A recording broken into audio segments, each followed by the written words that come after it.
avec du Pink Floyd à l'arrière, ce qui peut être inspirant pour mes mots. Je n'ai pas l'habitude de faire ça.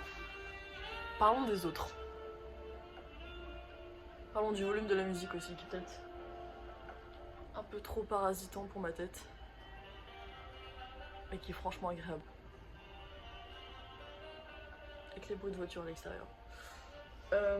Est-ce que c'est pas fou à quel point on a besoin des autres pour vivre? Enfin, on croit avoir besoin des autres et c'est imposé dans notre tête. Dans le sens où je suis quelqu'un qui de base a besoin de voir beaucoup de gens pour se sentir bien, dans le sens sortir, voir du monde 2 fois par jour, nanana. Et plus le temps passe, peut-être que c'est la dépression hivernale qui arrive, je sais pas, qui sait. Et juste il y a le plaisir de se suffire à soi-même en fait. Si vous avez déjà vu ça, mais qu'en mode il y a des moments où tu te dis qu'en fait, non mais juste être avec moi-même ça me suffit, j'ai déjà tellement de trucs à faire ou à penser tout seul, j'ai pas besoin d'être avec quelqu'un d'autre en plus. Parfois s'il y a la peur d'être tout seul parce que on sait qu'il y a des trucs à traiter et on n'ose pas. Le déni, je sais pas. Parce que pour certaines personnes qui sont créatives, c'est important de faire, manuellement ou pas matériellement, dans le sens où même moi, maintenant je me laisse produire des choses. Avant j'avais 10 000 idées en tête depuis toujours et j'ai jamais fait. Là je produis un peu. Que ce soit bien ou pas bien, c'est pas le sujet, hein. C'est forcément peut-être un peu même de la merde puisqu'il faut passer par là. Et par exemple même le sujet de cette vidéo, si je me fais chier de 1, mais nique sa mère.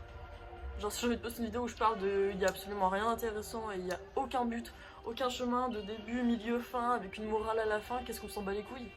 Par exemple, il y a des tableaux que je fais et on m'a toujours appris, on m'a dit ouais mais enfin les tableaux ou même le reste, dit ouais mais tu veux dire quoi avec ça?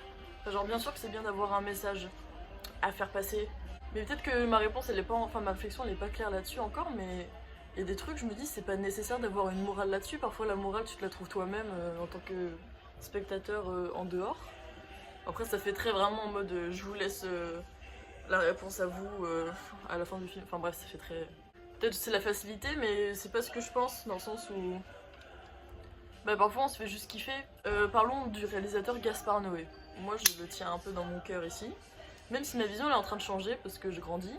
Mais moi il m'a beaucoup percuté quand j'étais plus jeune parce que j'ai découvert... je sais même plus, je crois que j'avais 15 ans. Avec Climax en premier. Et après j'ai vu d'autres films. Et en fait ce que j'aimais par rapport à ce que je voyais en général à cette époque, c'est que c'était vraiment... bah c'était choquant, c'est choquant. Gaspard Noé fait du choquant, il fait pas du subtil, il fait du direct, du cruel. Et moi j'aimais bien ça à l'époque et j'aime ça encore aujourd'hui. Après une discussion avec un prof, a expliqué qu'en fait le truc c'est que Gaspard Noé il fait du choquant pour être choquant parfois. Enfin il peut faire ça, c'est son avis à lui. Et j'essaie de le défendre, malgré la bière qui était en moi. Ce que j'explique, c'est que ce que j'aime dans le cinéma, enfin le cinéma pour moi ne doit pas être forcément beau, moche, c'est même très compliqué comme concept parce que c'est très vaste, la beauté et la mocheté, c'est un concept inventé, mais que pour moi le cinéma, tant que ça t'impacte ou que ça te fait quelque chose à toi, bah ça marche, enfin c'est du cinéma, enfin c'est de l'art. Plus généralement. Par exemple, le drame au Festival de Cannes, je crois en 2002, je suis plus sûre. Votre action sur le film. C'est scandaleux! Ils disent mais c'est pas du cinéma, c'est atroce, nanana. Bien sûr que c'est atroce. Mais justement, on peut dire que c'est du cinéma, ça vous a fait réagir. Et je me suis retrouvée dans cette conversation en disant mais oui, mais c'est le choquant, c'est bien de faire impacter. Mais après, le prof a expliqué que c'est vrai qu'il y a 10 000 scènes où parfois on essaie de comprendre pourquoi et parfois on dirait qu'il y a du choquant pour être choquant. Je t'aime toujours Gaspard, hein. Noé, ça change pas, c'est réfléchir. Et c'est fou parce qu'on a des avis sur certains réalisateurs, mais on voit bien que plus on grandit, plus ça change. Enfin, nos avis grandissent aussi avec nous. Je sais pas si vous avez vu, j'ai essayé de faire un make-up vert alors que je ne me maquille jamais comme ça. Un truc qui me tient à cœur et qui me vient en tête, c'est tout ce qui est le mot expérimental. Je trouve ça fou, enfin, peut-être que je m'emporte, mais... À ma vision actuelle, le mot expérimental, une excuse parfois, mais c'est vraiment là mon avis actuel maintenant. On dit c'est expérimental pour excuser le fait que peut-être parfois on n'est pas très fier de ce qu'on a fait ou que c'est peut-être trop bizarre pour nous. On peut avoir moins de jugement parce que c'est plus abstrait. Mais en fait, c'est con parce que... Enfin en même temps, j'aime bien le mot expérimental parce que bah, tout est dit dedans, c'est juste tu essayes. Ah, mais c'est con de devoir mettre un mot Enfin, genre en soi tout est ouvert, il n'y a pas besoin de préciser que c'est... voilà. В тебя, дорогую подругу мою. Le monde de l'art, comme on l'appelle, c'est cruel, alors que c'est la chose la plus réelle qui existe, je trouve, dans le sens... L'art, c'est tellement vague comme mot, genre tout est art. La photographie, la peinture, l'écriture, ce que vous voulez. Genre c'est fou comme c'est cruel, comment c'est compliqué, genre il y a beaucoup de trucs qui marchent avec les contacts, malheureusement, mais c'est la vie. Et c'est cruel parce que l'art c'est le truc le plus humain, le truc le plus qui vient de notre cœur. Ouais, c'est la chose la plus compliquée à faire tourner sur le marché parfois. Ça dépend, hein. Il y a des trucs qui se vendent à des millions et qui fonctionnent, mais c'est... je suis en train de réfléchir à tout ce que je dis en me disant mais en fait tout ce que je dis est faux parce que quand je dis que tout est art, tout est véritablement art. Quand je pense à... Je ne connais pas en finance, que ce soit dans le droit, il y a de l'art partout, on peut le trouver partout l'art. Du coup, en fait je m'en mêle les pinceaux. Du coup il est possible qu'à la fin de cette vidéo, je me suis dit mais en fait tout ce que j'ai dit là, bah je suis pas d'accord avec ce que je viens de dire. Ma vision il y a 5 minutes, elle a déjà changé. Parfois il faut moins se prendre la tête, comme poster cette vidéo. Est-ce qu'elle aura un intérêt? Pas forcément. C'est dur de parler avec du Pink Floyd à l'arrière, avec une mélodie aussi belle, de devoir se concentrer. Ou alors justement en fait on s'emporte, on dit des mots qui n'ont aucun rapport et on se balance sur des sujets alors qu'on n'y a même pas réfléchi, comme ce que je suis en train de faire là depuis 5 minutes.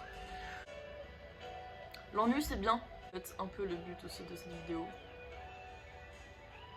J'ai l'impression que plus nos générations elles grandissent, je suis jeune je sais, mais plus elles acceptent pas l'ennui, même les parents ne laissent pas cette ouverture à l'ennui pour les plus petits.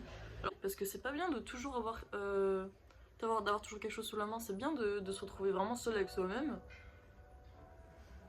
Bonne musique. Là je crois que c'est la première après-midi. Et là je ferme mon ordi parce que ma connexion marche pas, je peux pas regarder Trainspotting. Et je suis comme ça. Et je regarde le plafond. Et ça doit faire des mois que j'ai pas regardé le plafond comme ça. Et je m'allonge et je me dis putain, je m'ennuie, c'est la première fois que je cherche pas à combler cette vidéo. Il y a une certaine façon de ce que je faisais avant. Peut-être que là je comble avant cette vidéo, ou alors justement, c'est un but positif de faire cette vidéo. Très mitigée la personne que je suis. Hein. C'est moche de stresser. Et c'est beau en même temps. Waouh, philosophe. Je sais pas.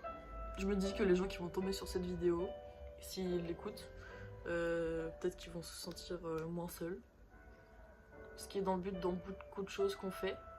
Tant que ça peut impacter quelqu'un, c'est un petit plus. Tant que ça peut impacter moi déjà, c'est le principal. Est-ce que c'est le cas? Peut-être. Je sais pas. Et je crois que mon cerveau est arrivé à la fin de son brainstorming. Merci. Et bah merci beaucoup et des gros bisous.